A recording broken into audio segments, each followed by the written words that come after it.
today we came here in this our mini laboratory. So we to identify the acids and bases using a certain type of indicator. That indicator you can see here, litmus red and litmus blue.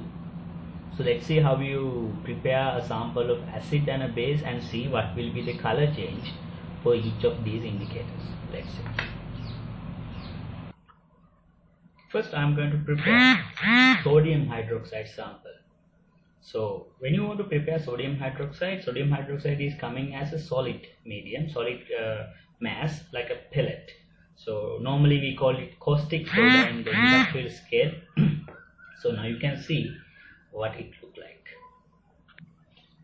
This is sodium hydroxide. You can see it's like a white color pellet. So it's coming with a bottle like this. So we are going to make a solution of this thing. So you can see due to the you have learned in mixtures lesson that magnesium hydroxide and magnesium chloride, they have the ability to absorb moisture, and it is called hygroscopic nature. And even here you can see it's slightly melted, right? It's slightly melted and shine is there. That shine will confirm us that it also can absorb atmospheric water vapor, right? So remember that it's melted like this. A little slight liquid medium you can see in this thing, right? Okay. This is called the spatula. So we are taking a sample of sodium hydroxide from the bottle and transfer it to this one. Using the wash bottle, what we're going to do here is we are going to prepare a solution of sodium hydroxide by adding distilled water into this. Right? We are adding distilled water up to a certain limit, and now we can prepare a solution of sodium hydroxide like this, and we keep it and test it whether what are the colors that it will give for litmus indicator. Right, now I placed a red litmus here and a blue litmus here, and we are going to observe what are the color changes you will get for these litmus papers with sodium hydroxide, a strong base that we test here. I'm taking a sample from the sodium hydroxide solution using a dropper, a clean dropper we had to use, otherwise some little contaminations will be there. So we are taking a small sample and you are going to add it to the corner of this paper and see what are the color changes. First I am adding to the red litmus.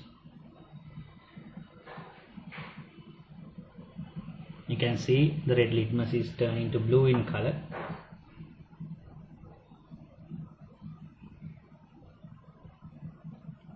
It turns into blue color due to the presence of bases. So I am now adding the sample into blue litmus and see what will be the color change. It will remain in the same blue color due to the base property present in the sodium hydroxide. So sodium hydroxide never shows any color change. This is due to the blottingness. You can see a contrasting difference, but still this is in blue color, but this one turns into blue color. The red litmus turn into blue color due to the presence of sodium hydroxide as a base in here, right? Okay. Now we are observing acids. So I have a sample here. Very carefully handle this thing. So this is a dilute preparation I prepared from the original bottle. I prepared a dilute solution of hydrochloric acid. So what you're going to do here, we are going to observe the color changes that happen in the litmus paper with a dilute acid like hydrochloric acid. You know hydrochloric acid, it's a strong acid. So let's see what is the color it will give. I take a small sample using a dropper. I have cleaned the dropper because previously we used this dropper to transfer bases into this sample, right? So what I'm going to do here is I use a clean dropper and take a small sample of this acid, right? Keep the bottle closed after taking the acid. So spilling errors or any unwanted circumstance will not happen then. So this is the red litmus and this is the blue litmus. See the colors, right? So we are going to observe what will be happening in these two. So I'm putting first onto the red litmus.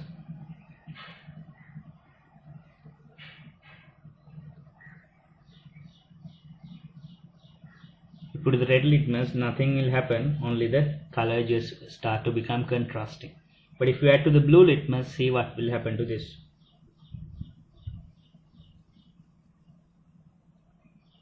The blue litmus turns into red color due to the presence of acids, right? So red litmus, no change due to acids. Blue litmus, change due to acid, it turns into red color. See that? You observe the behavior of acids and bases with the litmus paper very clearly now.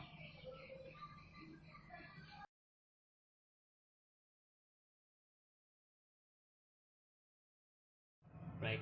The next indicator where we are going to learn here is the pH indicator. So in the pH indicator you have several ideas to remember. This is the indicator we call the universal indicator, because the reason it can be used to compare even the strength of acids and bases. Other than identifying acids and bases, it is able to compare the acids, the strength of acid and a base, because you can see it gives a series of colors like this. This range is called the pH range or pH scale. So this pH scale has a series of colors. So the midpoint you can see it's 7.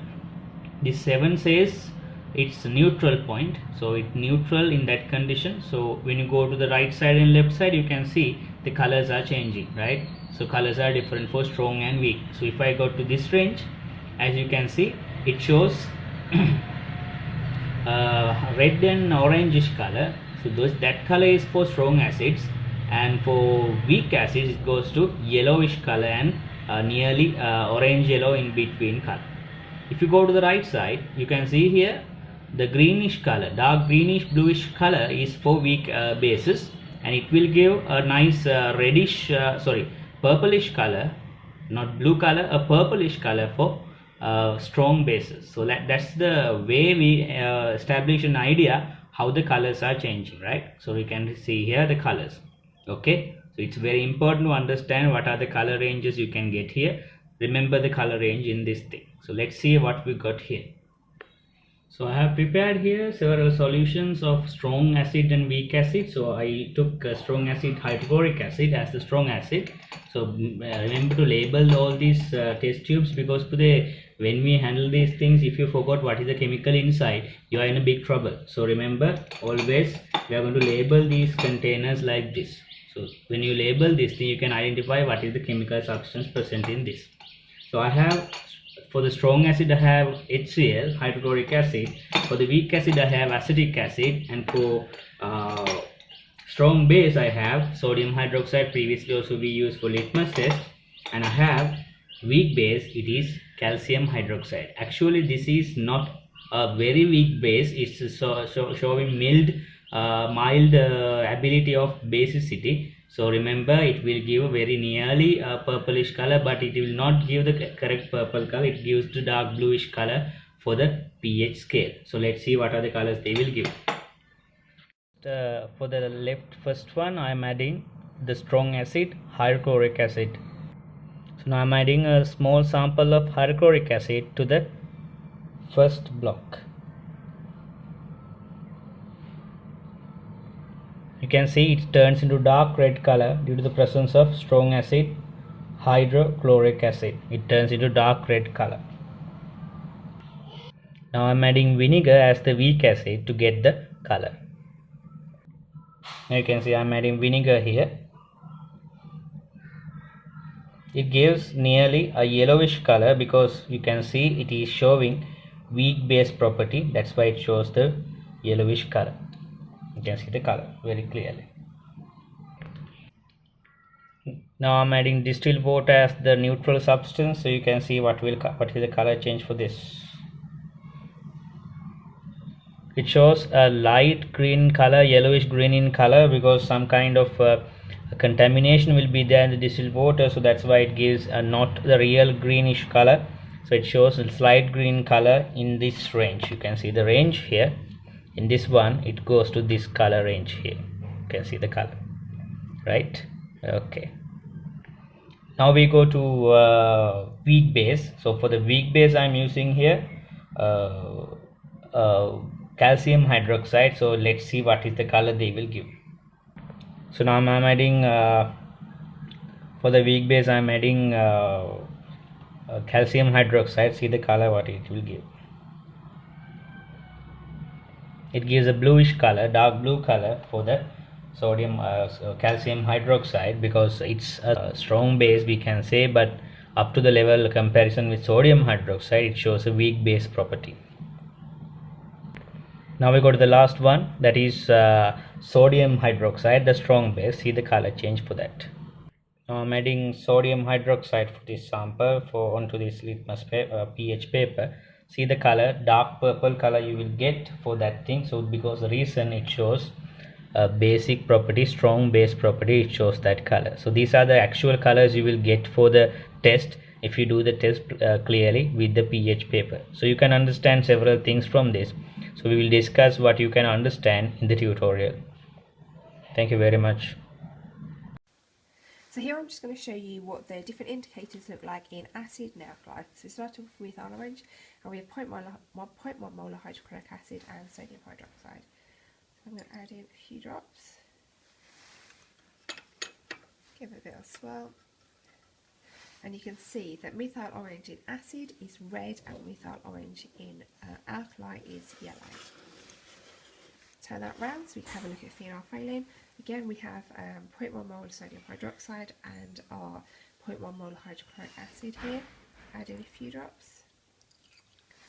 So we can see that phenolphthalein in alkali is pink and phenolphthalein in acid is clear.